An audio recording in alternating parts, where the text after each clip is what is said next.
오늘 하나님의 말씀은 일어나 내 자리를 들고 걸어가라 라는 제목으로 말씀을 증거할 때 많은 은혜 되시기를 축원합니다. 지금 중국 우한에서 시작된 코로나 바이러스 때문에 전 세계가 지금 공포에 떨고 있습니다. 우리는 북한이 핵무기를 몇 개 만들어도 우리는 두려워하지도 않는데 이 전염병 한번 도니까 많은 사람들이 두려워하고 또 약해지는 모습을 보게 됩니다. 사람은 질병 앞에서 제일 약해집니다. 그렇게 기세가 등등하던 사람도 심한 중병에 걸렸을 때 얼마나 약해지는지 모릅니다. 요즘 이건희 회장을 부러워하는 사람이 없을 것입니다. 그가 질병중에 누워 있어도 매년 몇 조 원씩의 재산이 증식이 된답니다. 그러나 질병에 누워 있는 그에게 그것이 무슨 의미가 있겠습니까?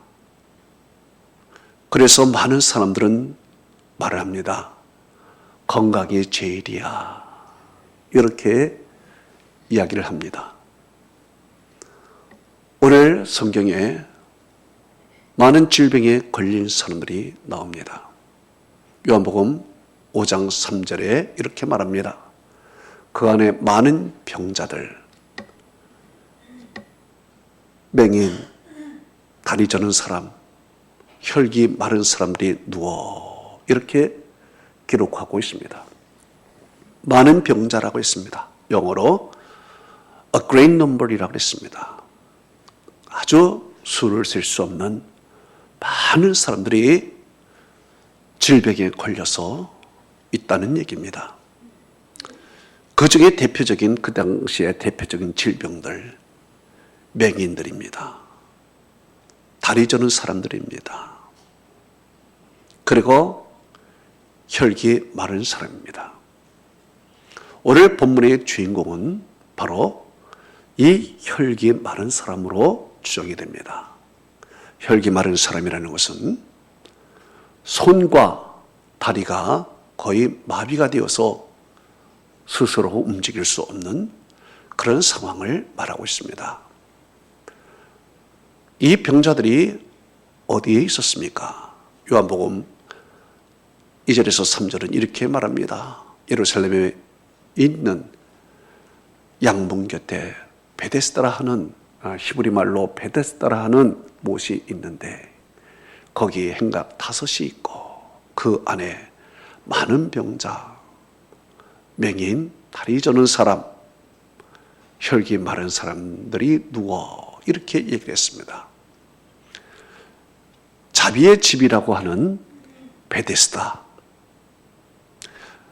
이 연못에 많은 병자들이 기적을 바라면서 거기에 몰려왔다는 것입니다. 어떤 기적이었을까요? 성경은 이렇게 말씀하고 있습니다. 요한복음 5장 4절에 이는 천사가 가끔 못에 내려와 물을 움직이는데 움직인 후에 먼저 들어간 자는 어떤 병에 걸렸든지 나미러라 그랬습니다. 그래요. 여기에 천사가 가끔 내려왔다 그랬습니다. 당시에는 천사 숭배 사상이 있었습니다. 천사를 숭배하지요. 이 천사가 내려와서 그 베데스다 물을 움직입니다. 그러면 1등으로 들어간 사람만이 어떤 병에 걸려도 낫는다라는 그런 민간 신앙이 있었습니다. 참 사람은요 이렇게 몸이 아프면은 못 믿을 것이 없습니다. 내 몸이 낫기만 한다면 몸 먹을 것도 없고 못할 일도 없고 몸 믿을 것도 없고, 이 말은 그렇게 절박하다는 얘기입니다. 이렇게 절박한데 어느 정도 절박한가? 바로 자기가 믿던 전통적인 신앙 지키기보다도 더 절박하다는 것입니다. 요한복음 5장 1절에 이런 말씀이 있습니다. 유대인의 명절이 되어 예수께서 예루살렘에 올라가시니라 그랬습니다. 유대인의 명절이라 그래요. 유대인의 명절은요, 큰 절기, 대절기가 있습니다. 유월절, 오순절, 장막절, 대절기가 있고요. 또 소절기가 있습니다. 소절기는 불임절, 소림,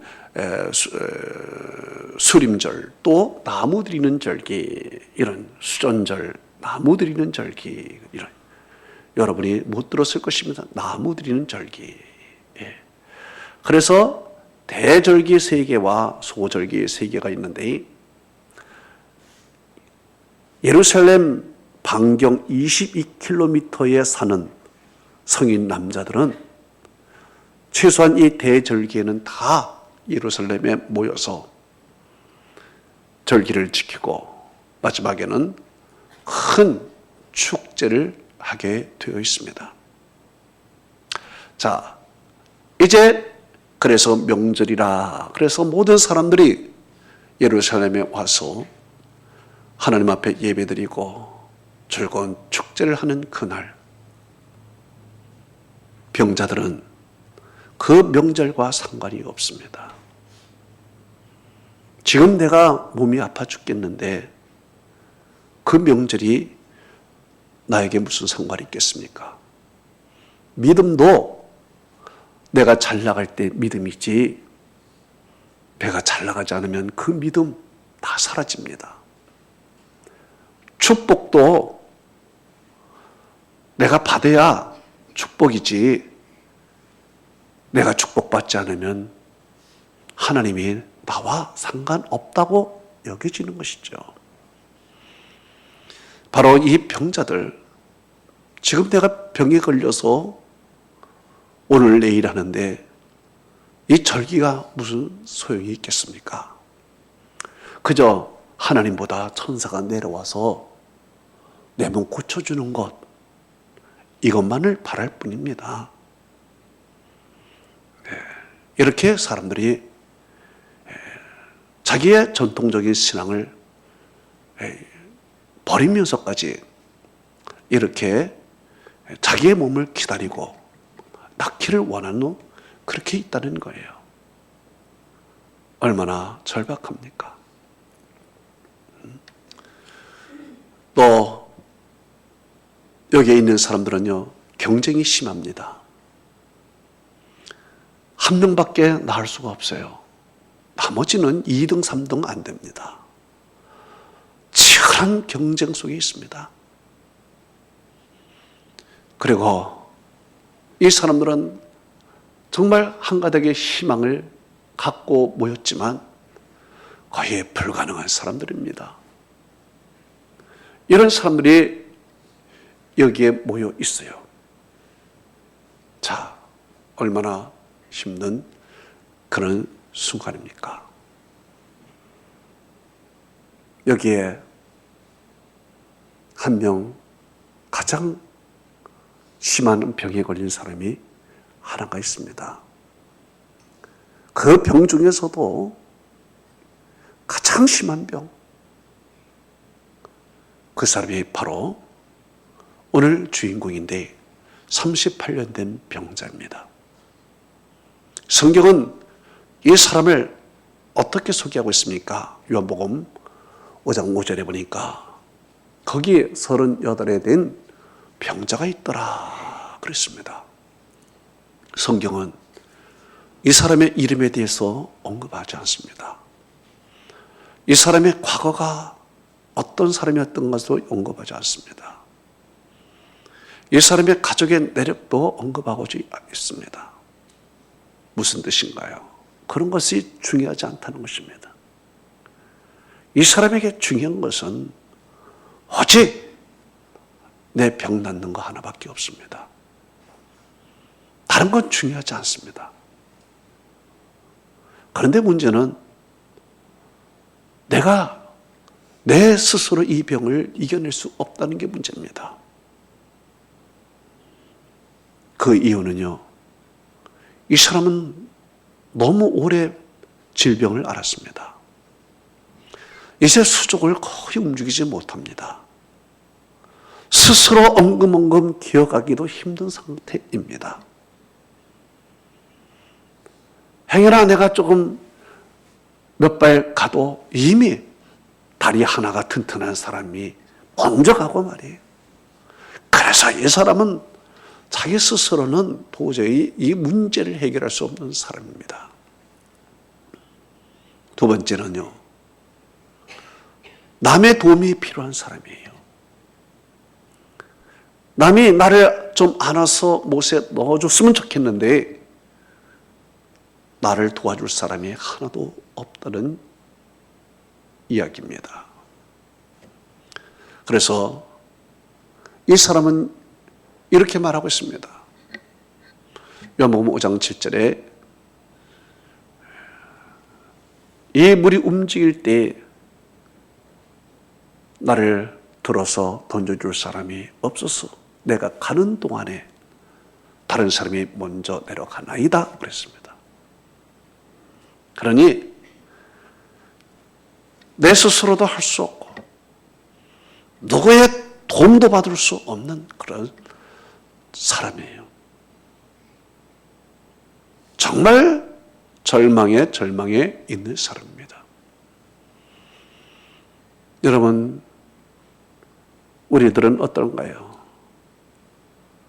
수많은 사람들이 자기의 문제를 스스로 해결하지 못하고 힘들어하는 사람이 많이 있습니다. 누구의 도움을 받지 못해서 전전긍긍하는 사람이 많이 있습니다. 현대인들은 인생의 절벽 앞에 서 있습니다. 겉으로는 번지를 하지만 얼마나 많은 아픔과 고민 속에 살아가는지 모릅니다. 내 스스로도 해결할 수 없고 도와줄 사람도 없고, 그래서 극단적인 생각을 하는 사람들이 얼마나 많이 있습니까? 그런데 이렇게 인생의 절벽 앞에 섰을 때 그것이 다가 끝일까요? 그렇지 않다는 것입니다. 우리에게는 마지막 믿는 하나님이 계시다는 것입니다. 이게 중요한 것입니다. 성경은 이렇게 말합니다. 이사야서 42장 3절에 이렇게 말씀하고 있습니다. 상한 갈대를 꺾지 아니하며 꺼져가는 등불을 끄지 아니하고 그랬습니다. 우리 하나님께서는 상한 갈대 절대 꺾지 아니하고요, 꺼져가는 등불조차 절대 끄지 아니하시고 다시 피워주십니다. 성경은 이렇게 말합니다. 시편 51편 17절은 이렇게 말합니다. 하나님이 구하는 심령은 상한 심령이라. 하나님이여 상하고 통회하는 마음을 주께서 멸시치 아니하시리이다 그랬습니다. 그래요, 우리는 마음이 상하고 슬퍼 통회할 때가 많이 있습니다. 이 세상 사람에게 창피해서 말할 수도 없는 그런 상황들이 많이 있죠. 그러나 주님께 가면 주님께서는 우리를 안아주시고 위로해 주시는 것입니다. 성경은 그래서 이렇게 말씀하고 있습니다. 이사야서 61장 3절에 이렇게 말하고 있습니다. 무릇 시온에서 슬퍼하는 자에게 화관을 주어 그 죄를 대신하며 또 희락의 기름으로 그 슬픔을 대신하며 찬송의 옷으로 그 근심을 대신하시고 그랬습니다. 하나님은 우리의 마지막 남은 보루이십니다. 이 하나님을 믿고 의지하면 반드시 역사는 일어날 줄로 믿습니다. 오늘 이 병자 인생의 절벽에 있고 막다른 골목에 있고 스스로 해결할 수 없고 남도 도와줄 수 없는 그런 상황에 있는 이 불쌍한 병자에게 바로 예수님이 찾아오신 것입니다. 예수님이 찾아오셔서 무엇을 보았습니까? 요한복음 5장 6절은 이렇게 말합니다. 예수께서 그 누운 것을 보시고 병이 벌써 오래된 줄 아시고 그래요. 예수님이 오셔서 보니까 병이 오래된 줄 이제 알아서 뼈만 남았을 것입니다. 정말 그 몰골이 보통 흉하지 않을 것입니다. 예수님이 보시고 이 사람은 이제 거의 가망이 없다 판단하실 정도로 하나님께서 이 사람 도와주지 않으면 절대 안 되겠다 이런 마음이 들 정도로 참 불쌍해 보였습니다. 그래서 예수님께서 그에게 이런 말씀을 하십니다. 요한복음 5장 6절에 네가 낫고자 하느냐 물으십니다. 왜 예수님께서 이렇게 물으셨을까요? 바로 그의 마음을 알아보기 위해서입니다. 아직도 네가 소망이 있느냐? 아직도 내 마음에 의지가 있느냐? 이 기적을 베풀 자그마한 재료를 찾기 위해서 주님은 그에게 물었습니다. 네가 아직 포기하고 있지 않느냐? 이것을 주님이 알고 싶은 것입니다. 성경은 이렇게 말합니다. 갈라디아서 6장 9절은 이렇게 말합니다. 우리가 선을 행하다 낙심하지 말지니 포기하지 않으면 때가 이르매 거두리라 그랬습니다. 낙심하고 포기하지 말라는 것입니다. 하나님을 믿는 사람들은 절대 낙심하거나 포기해서는 안 됩니다. 왜 그래요? 마지막에 하나님은 절벽 가운데서도 붙들어 주십니다. 인생 벼랑 끝까지 다 갈 때까지 주님께서는 찾아오지 않다가 벼랑 끝 순간에 우리 하나님은 찾아오십니다. 찾아오셔서 마지막에 그 손을 붙들어 주시는 것입니다. 그래서 믿는 자는 절대로 포기하거나 낙심하지 말고 우리 하나님이 붙들어주는 손을 딱 잡아야 되는 것입니다. 이렇게 주님께서 네가 낫고자 하느냐 물으니까요. 그는 이런 대답을 합니다. 요한복음 5장 7절에 보니까 주여 물이 움직일 때에 누가 나를 들어 데려다 주는 사람이 없어. 내가 가는 중에 다른 사람이 먼저 내려갑니다. 그랬습니다. 이 사람의 그 말을 보면 하나님을 원망하는 말이 없어요. 그저 내 상황에 내 형편이 좋지 않습니다. 이렇게 말하지 하나님을 원망하는 말이 없어요. 여러분 어떤 극한 상황에 우리 인생이 나락에 떨어져도 절대로 하나님을 원망해서는 안 됩니다. 우리가 갖고 있는 신앙에 대해서도 회의를 느껴서도 안 됩니다. 우리 하나님께서 살아계시고 그 하나님은 인생 절벽에 있는 자에게 찾아오십니다. 이것을 믿기만 하면 기적은 일어나는 것입니다. 보십시오. 이 사람에게 기적이 일어났습니다. 있을 수 없는 기적이 일어났습니다. 어떤 기적일까요? 예수님께서 그에게 이렇게 말씀하십니다. 요한복음 5장 8절에 일어나 네 자리를 들고 걸어가라 그랬습니다. 예수님께서 이런 말씀을 하자 어떤 일이 생겼습니까?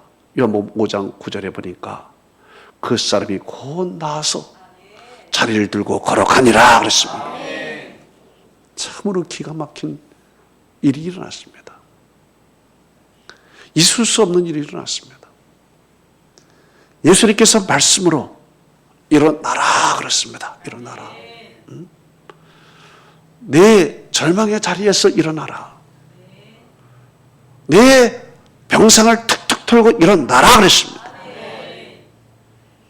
여러분도 일어나시기를 축원합니다. 절망의 자리에서 일어나십시오. 고통의 자리에서도 일어날 수 있습니다. 우리의 병을 툭툭 털고 일어날 수 있습니다. 실패의 자리에서도 일어날 수 있습니다. 불가능의 자리에서도 일어날 수 있습니다. 왜? 우리 하나님이 능력이 되시니까 그렇습니다. 일어날 뿐만 아니라 걸어가십시오. 주님께서는 일어나 걸어가라 그랬습니다. 네? 병자는 일어나는 것만 해도 감지덕지 않는데 걸어가라고 하니까 얼마나 큰 은혜입니까? 여러분, 우리는 일어날 뿐만 아니라 우리 주님께서 가도록 우리에게 힘을 더해 주시는 것입니다. 능력을 더해 주세요. 예? 우리의 질병을 고쳐주셔서 정상적인 삶을 살도록 우리에게 은혜를 베풀어 주시는 것입니다. 시편 103편 3절에서 5절은 이렇게 말씀하고 있습니다. 그가 내 모든 죄악을 사시며 내 모든 병을 고치시며 내 생명을 파멸해서 속량하시고 인자와 공일로 관을 씌우시며 좋은 것으로 내 소원을 만족하게 하사 내 청춘을 독수리같이 새롭게 하시는도다 그랬습니다. 우리 주님께서 우리의 모든 죄를 속량하시고 우리에게 좋은 것으로 주시며 독수리같이 만들어 주신다는 것이죠. 말라기서 4장 2절은 이렇게 말씀하고 있습니다. 내 이름을 경외하는 너에게는 공의로운 해가 떠올라서 치루하는 광선을 비추리니 너희가 나가서 외양간에서 나온 송아지같이 뛰리라 그랬습니다. 우리 주님을 경외하면 주님께서 치루하는 광선을 비추셔서 우리의 발을 뛰도록 말이에요. 걸어가도록 말이에요. 그렇게 축복해 줄 줄로 믿습니다. 할렐루야. 바로 주님께서 이 병자를 이렇게 고쳐주셨습니다. 이렇게 고침받은 병자, 이제 이 병자가 그 발걸음을 어디로 향했습니까? 성경은 이렇게 말씀하고 있습니다. 요한복음 5장 14절은 이렇게 말씀하고 있습니다. 그 후에 예수께서 성전에서 그 사람을 만나 그랬습니다. 이 사람이 치료를 받고 이제 정상적인 사람이 되었습니다. 이 정상적인 사람이 되었을 때 그는요, 하나님의 성전에 들어가서 이제 하나님께 감사하며 이제 믿음 생활하며 성정 중심의 생을 살아가게 되는 것입니다. 여러분들도 하나님이 얼마나 많은 은혜를 주셨습니까? 성정 중심의 삶을 사시기 바랍니다. 누가복음에 보면 10명의 문둥병자가 나옵니다. 10명의 문둥병자를 예수님께서 치유해 주셨습니다. 그러나 10명의 문둥병자 중에서 단 한 명만이 예수님께 나와 감사를 했습니다. 예수님께서 얼마나 섭섭하고 괘씸한지 예수님이 이런 말씀을 하셨습니다. 누가복음 17장 17절에서 19절은 이렇게 말씀하십니다. 예수께서 대답하여 이르시되 10사람이 다 깨끗함을 받지 아니하였느냐? 그 9은 어디 있느냐? 이 이방인 밖에는 하나님께 영광을 돌리러 돌아온 자가 없느냐 하시고 그에게 이르시되 일어나 가라! 네 믿음이 너를 구원하였느니라. 그렇습니다. 바로 이 문둥병자는요, 육신적인 치료를 받을 뿐만 아니라 주님께서는 영적인 구원까지 주셨다는 것입니다. 바로 오늘 이 병자는요, 육신적인 치료만 받고 기쁜 것이 아니었습니다. 바로 주님께서는 영적인 질병까지 고쳐주시고 영적인 구원까지 베풀어 주셨다는 것입니다. 성전으로 가서 주님을 만났을 때 주님께서 이런 말씀을 하셨습니다. 요한복음 5장 14절에 내가 나으니 더 심하지 않도록 다시는 죄를 범하지 말라 그랬습니다. 여기에 예수님께서 죄를 범하지 말라 이 말씀을 하신 거예요. 영적인 문제를 건드렸습니다. 바로 죄를 범하지 말라는 것은 이제부터 내가 경건하게 살라, 의롭게 살라, 믿음으로 살라, 하나님께 예배하며 살라, 거룩하게 살라, 성령 중심으로 살라, 기도하며 살라. 이제 우리 주님께서 육신의 질병을 고쳐줄 뿐만 아니라 영적인 문제까지 예수님께서는 터치하셨습니다. 여러분, 육신적인 문제만 해결되는 것이 다 아닙니다. 영적인 문제가 해결돼야 되는 것입니다. 영적인 문제가 해결되지 않으면 육신적인 문제 아무리 해결돼봤자 더 악화될 뿐입니다. 그래서 더 심하지 않도록 그랬습니다. 내가 더 심하지 않도록 다시는 죄를 짓지 말라 그랬습니다. 이 말이 무슨 말인가요? 모든 것은 영적인 문제에서부터 시작이 된다는 것입니다. 모든 육신적인 모든 문제들은 다 영적인 문제가 시작이 되는 것입니다. 지금 일어나는 모든 질병들도 알고 보면 영적인 문제가 큽니다. 하나님을 버리고 선교사를 내쫓고 성경을 다 없애버리고 이것이 다 영적인 문제예요. 무서운 문제인 것입니다. 그렇다고 되나요?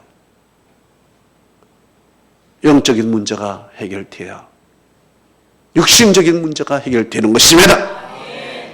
창세기에 보면 육신적인 모든 문제들, 세상적인 모든 문제들이 영적인 문제에서 시작이 됐습니다. 아담과 하와가 하나님을 떠나고 범죄한 후에 그들에게 다가온 것은 인생의 고통과 수고와 아픔과 질병과 죽음과 그리고 자연의 재난, 모든 것들이 다 영적인 문제에서부터 시작이 되어서 이 세상적인 문제, 자연의 문제, 죄벽의 문제, 죽음의 문제, 우리 인생의 고통의 문제가 다 시작이 된 것입니다.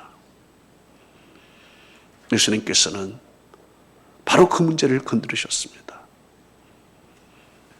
더 심하지 않도록 다시는 죄를 짓지 말라. 요한계시록에 보면은 우리 하나님께서 만국을 다시 조성하고 만드는데 바로 이 세상의 죄 문제를 해결하고 나서 완전한 세상을 만들었습니다. 요한계시록 21장에 보니까 우리 하나님께서 새로운 세계를 만듭니다. 성경은 이렇게 말합니다. 요한계시록 21장 2절에서 4절은 이렇게 말합니다. 내가 보니 거룩한 성새 예루살렘이 하나님께로부터 하늘에서 내려오니 그 준비한 것이 신부가 남편을 위하여 단장한 것 같더라. 내가 들으니 보좌에서 큰 음성이 나서 이르되 보라 하나님의 장막에 그들과 함께 계시며 그들은 하나님의 백성이 되고 하나님은 그들과 함께 계셔서 그 모든 눈물을 그 눈에서 씻기시고 다시는 사망이 없고 애통하는 것이나 곡하는 것이나 아픈 것이 다시 있지 아니하리니 처음 것들이 다 지나갔습니다. 할렐루야. 처음 것들, 죄의 문제들이 다 지나간 후에 주께서 아픔도 없고 사망도 없고 죽음도 없고 애통하는 것도 없고 곡하는 것도 없는 완전한 세상이 이루어진다는 것입니다. 바로 우리 주님께서는 그 문제를 건드렸습니다. 내가 육신의 질병 때문에 고통을 받았느냐? 그러나 그 육신의 문제가 다가 아니라는 것입니다. 영적인 문제가 있다는 것입니다. 이 영적인 문제가 해결돼야만 육신적인 문제, 세상적인 문제가 해결되는 것입니다. 성경은 이렇게 말합니다. 요한 3서 1장 2절은 이렇게 말합니다. 사랑하는 자여 내 영혼이 잘된 것 같이 네가 범사가 잘되고 강건하기를 내가 강구하노라 그랬습니다. 그래요. 내 영혼이 잘 돼야 됩니다. 그래야 범사가 잘되고 강건한 은혜가 임하게 되는 것입니다. 결론을 맺습니다. 우리는 38년 된 병자처럼 인생을 살면서 절박한 환경 가운데 우리는 떨어질 때가 있습니다.